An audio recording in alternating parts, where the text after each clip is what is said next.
ಎಕರೆ ರೈತರ ಜಮೀನನ್ನ water filter ಯೋಜನೆಗಾಗಿ ಸರ್ಕಾರ ಸ್ವಾಧೀನಪಡಿಸಿಕೊಳ್ಳಲು ಮುಂದಾಗಿರೋದ್ರಿಂದ ಹಲಗಾ ಗ್ರಾಮಸ್ಥರು ಜಿಲ್ಲಾಧಿಕಾರಿ ಹಾಗೂ ತಹಸೀಲ್ದಾರ್ ಅವರಿಗೆ ಹೇಳಿಕೆ ನೀಡಿ ಭೂ ಸ್ವಾಧೀನಕ್ಕೆ ತೀವ್ರ ವಿರೋಧವನ್ನ ವ್ಯಕ್ತಪಡಿಸಿದ್ರು. ಇದರಿಂದ ಕುಪಿತಗೊಂಡಿರುವ ಹಲಗಾದ ರೈತರು ವಾಟರ್ ಫಿಲ್ಟರ್ ಯೋಜನೆ ರದ್ದುಗೊಳಿಸುವಂತೆ ಆಗ್ರಹಿಸಿದ್ದಾರೆ. ಈ ಹಿಂದೆ ಸುವರ್ಣಸೌಧದ ರಿಂಗ್ ರಸ್ತೆ ಹಾಗೂ ಒಳಚರಂಡಿ ಯೋಜನೆಗಾಗಿ ಹಲಗಾದ ರೈತರ ಭೂಮಿಯನ್ನ ಸ್ವಾಧೀನಪಡಿಸಿಕೊಳ್ಳಲಾಗಿತ್ತು. ಮತ್ತೆ ಉಳಿದ ಗ್ರಾಮಸ್ಥರ ಜಮೀನನ್ನ ವಾಟರ್ ಫಿಲ್ಟರ್ ಯೋಜನೆ ಹೆಸರಿನಲ್ಲಿ ಕಬಳಿಸಲಾಗ್ತಾ ಇದೆ. ಇದರಿಂದ ಹಲಗಾ ಗ್ರಾಮಸ್ಥರಿಗೆ ಪರ್ಯಾಯ ಕೃಷಿಯೇ ಇಲ್ಲದಂತಾಗಿದೆ. ಹಲಗಾದ ರೈತರಿಗೆ ಅಲ್ಪ ಸ್ವಲ್ಪ ಜಮೀನು ಮಾತ್ರ ಉಳಿದಿದೆ. ಆ ಭೂಮಿಯನ್ನ ತೆಗೆದುಕೊಳ್ಬೇಡಿ. ಹಲಗಾ ಗ್ರಾಮಸ್ಥರಾದ ತಲಾಟಿ ಹಾಗೂ ಆರ್ಐ ನಡೆಸಿದ ಸಮೀಕ್ಷೆಗೂ ರೈತರು ವಿರೋಧ ವ್ಯಕ್ತಪಡಿಸಿದ್ರು.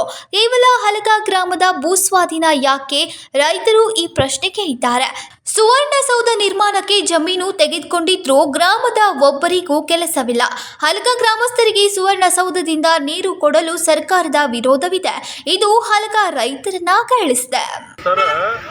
ಈಗಾಗಲೇ ನಮ್ಮ ಹಲಗಾ ಜಮೀನು ರೀ 300 ಎಕರೆ ವಿಧಾನಸಭಾಗೆ ಹೋಗಿದ್ರಿ, ಒಂದು 25 ಎಕರೆ ಗಾನ್ ವಾಟರ್ ಪಾನಿದಿಂದ ಹೋಗಿದ್ರಿ, ಮತ್ತು ಗೋವಾ ರೋಡ್ಗೆ ಒಂದು 100 ಎಕರೆ ಹೋಗಿದ್ರಿ.